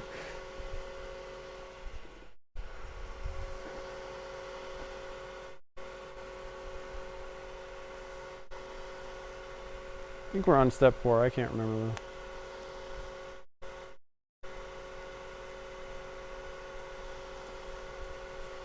We're just going to go with it.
Nebula. That's cool.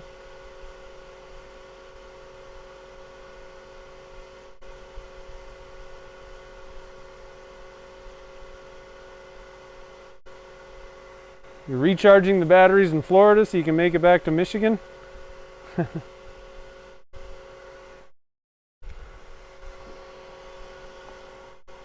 that an E?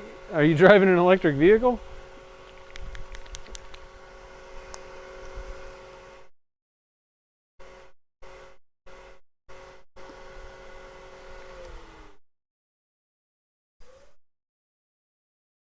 All right, step 6, finally. We're almost there. You guys excited to see this thing? I haven't really paid attention when it slowed down yet. I'm curious to see how those smaller holes are looking.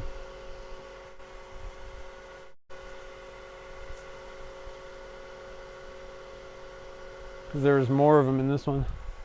Okay. Let me put the magic juice away. I'll get you guys in for the shot of it slowing down and stopping.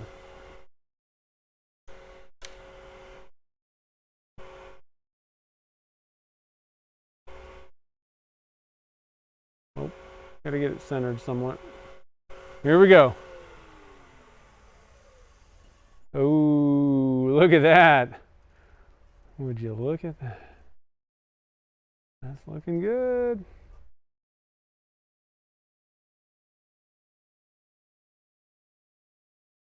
Sweet.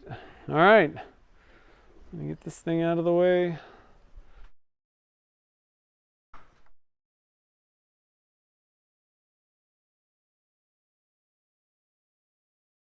All right, time to assemble.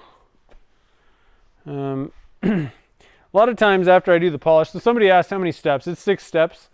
It's magic juice. There's a link in the description to it. So far, I mean, it's my go-to. It's working. It's a great system.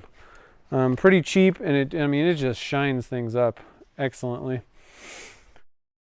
Easy to do, consistent results, and pretty cheap and pretty quick. So, not a whole lot more you can ask for there. I like a lot of times I get a little bit of the polish kind of in between, so I just kind of wipe that off. In between the bushings and the thingamajig into the blank. just so we don't get that stuff all over the kit, you know. And I'm going to put my bushings away in the right place right now so I don't lose them. Not that I've ever done that before. All right, so give me 1 second, guys, and we'll get set up over here. Do a little bit of assembly. Do a little assembly.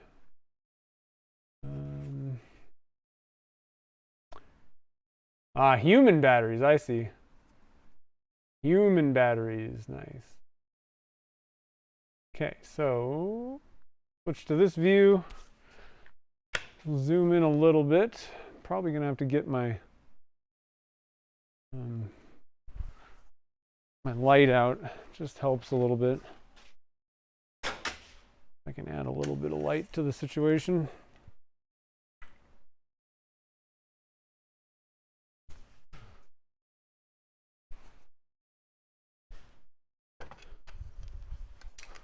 Okay, so we're going to be putting, it's a cigar pen kit. That's what we're doing. I'm going to put some gloves on. I don't know. I always put gloves on when I'm handling the pen parts. Although I've never found that the magic juice really leaves fingerprints or anything like that, so probably don't really need to. But. And I got this at Turner's Warehouse. I got a link to their cigar kits in the description if you want to check them out. Save those tubes. I put white tubes in just in case. I usually go with like the powder coated tubes if it's, you know, one that they make that in. So let me just arrange my parts. We got to put a couple parts together here.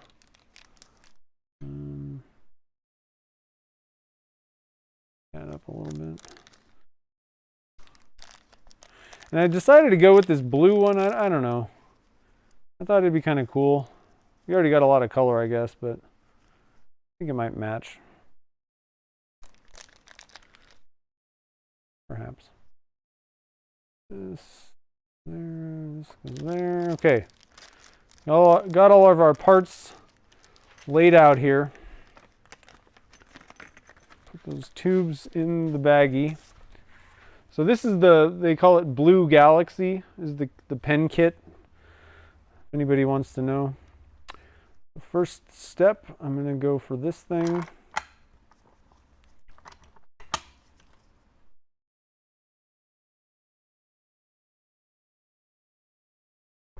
Boom. Yeah. Probably could have gone with silver and it would have been a little bit better, but that's okay. And I think there still was a little bit of, well, yeah, I guess it doesn't matter. You can't really see it. Thought there was still a little bit of a, kind of a little divot in that one part that we had to kind of fix. I'm not actually seeing that anymore.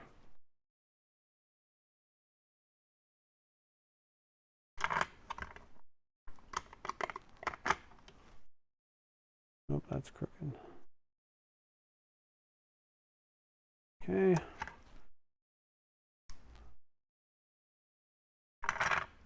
Nope.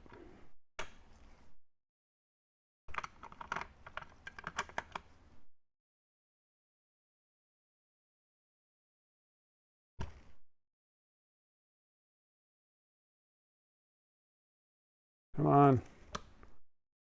Straighten out. There we go. The blue's looking pretty good, I think.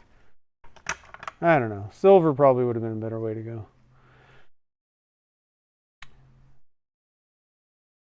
I don't think it really matters how I do this. But it is nice to have that teal kind of matching up. I like that. So let me just see if there's any, yeah, there's a little bit. I'm just going to put it right here. I think.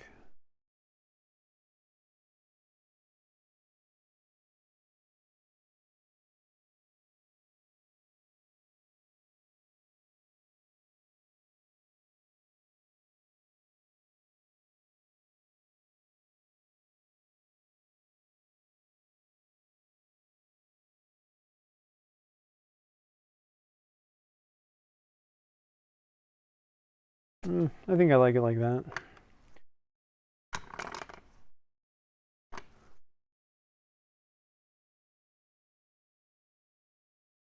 Oh, come on. Go in there.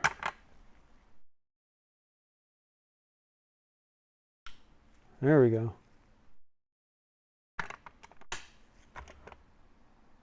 Boom. Look at that. Drop our ink in. Might be a little cover thing. Yep. I always like to put a little cover thing on the ink tip. That in there. Put the transmission together, and we are rocking. Make sure this thing works right. Oh yeah. And how do I like this best?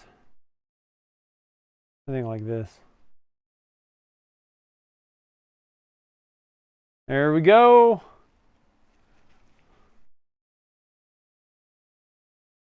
I'm going to zoom out a little bit because it can it takes in a little bit more light. Zoomed out. Oh, man.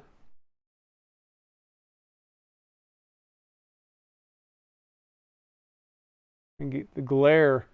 It's so shiny. Got to get the glare out of there.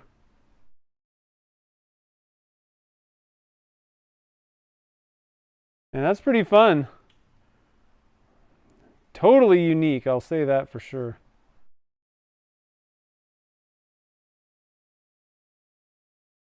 I'll get better video shots of this on Instagram Reels. Make sure you're following me over there. You can see the high quality version.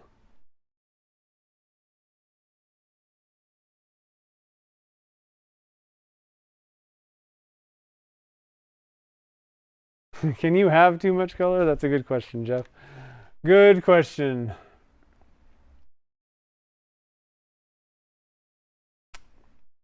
All right, so let's see. Oh yeah, keeps it from drying out.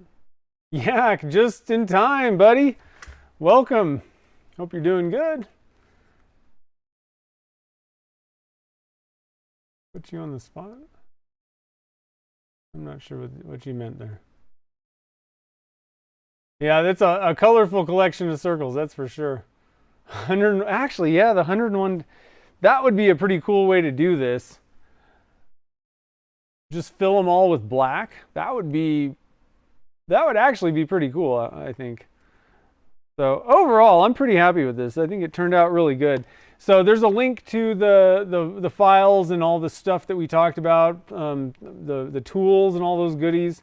Down in the description for anybody that's watching later. But here's a link to the 3D print file. And like I said, I already had Nikki do like a revision, and she's going to get rid of the smallest holes. Which actually now I'm looking at it, and I think that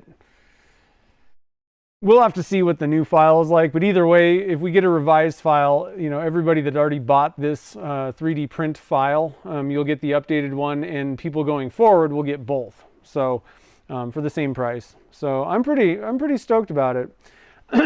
Let's see, is there any questions? Yeah, with the dog themed pen kit, that's true. On the spot. Oh, I see. The pen. So any questions or concerns that you guys have? So we're not going to do a stream on Saturday. I figured the reason I didn't do like a resin casting thing today is because we wanted to see what this thing turned out like. So I don't really want to do a resin one on Saturday. And I also really need to get some caught up on some stuff here. I'm still trying to kind of navigate the vertical pours. I got some new blanks that are going to be coming out really soon. So I'm just going to take Saturday off. So we'll see you guys all on Wednesday next week, and we'll start up normal with doing a resin casting on Wednesday, turning on Saturday. So I'm not seeing any questions. So I hopefully, let's see, was there any other, for anybody that's just joining, I would recommend go back to the beginning, because I had some extra tips on how to get better results, filling in the smaller holes.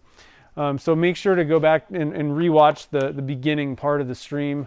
Because I had to make 10. We did these for the mystery boxes, so I was making 10 of these things. and I just found that I was constantly having to refill them. So I got a lot of practice kind of filling these things, and I found a few kind of better ways to do it than I did it on the original stream. You know, we always got to kind of navigate the waters and figure out, you know, what's going on there. Yeah, the polish is Magic Juice. Magic Juice. And there's a link in the description to that as well. You can get it at Turner's Warehouse. Magic Juice. Oh yeah. And they even have, if you're just kind of curious, like maybe you already, like, because I used to do buffing, and I was like, you know, this is how I do it. I've been doing it for, you know, many years now. And, but a lot of people have been talking about this, and I was like, I guess I'll try it. And so they have a trial size. It's only like, so these bottles are 30 ounces, or I'm sorry, 30 milliliters, 1 ounce. And they have 12 milliliter bottles. Which I got to be honest. I mean, these things I barely even used any of this stuff, and I've used quite a bit of it for different things. So if you wanted to just try out this stuff, but you already maybe kind of have, you know, something that you do, I want to say that it's $12 for the trial kit, which would last a lot of pens. That's what is, you know, mind-boggling. But I think it's $12. Let me see. Let me see what they got here. Yeah, so there's a 1 ounce set, and then there's the 10 milliliter sample. Oh, they're sold out on Turner's, but yeah, $12. So when they get that back in stock, $12 for that one. Yeah, it's pretty sweet. It's good stuff. I like it. Stadium Pen Blanks makes the, you know, sells it, is who makes it. So you might be able to get the trial set over there. Let me drop you a link here real quick. Let me drop you a link. There you go. Oh, I should have done the... Can I edit it? That's not my affiliate link. If you want to use my affiliate link, I'm gonna remove it. May as well use my affiliate, you know? Why not? I'm gonna switch and do that.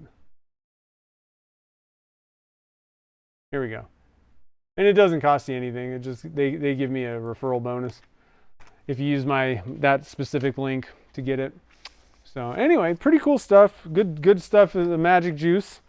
The 3D print files, like I said, are available on my site, and I got a ton of them also. So I got like honeycomb and some triple helix ones and all kinds of cool stuff. So while you're on the site looking at the, you know, if anybody goes to get the bubble box, make sure to check out the other ones too, because we got some 4th of July themed ones, all kinds of different stuff. So you're gonna love it. If you do the 3D printing, we got all kinds of files for you.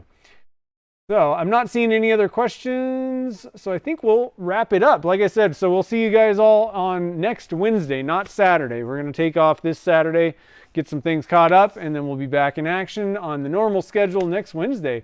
So I hope you guys have a wonderful evening tonight. Have a great weekend, and I will see you guys on the next stream.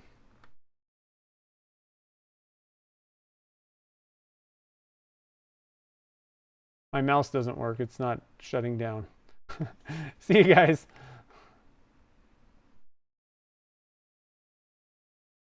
I think we're still live. I don't know what's happening at this point. There it went.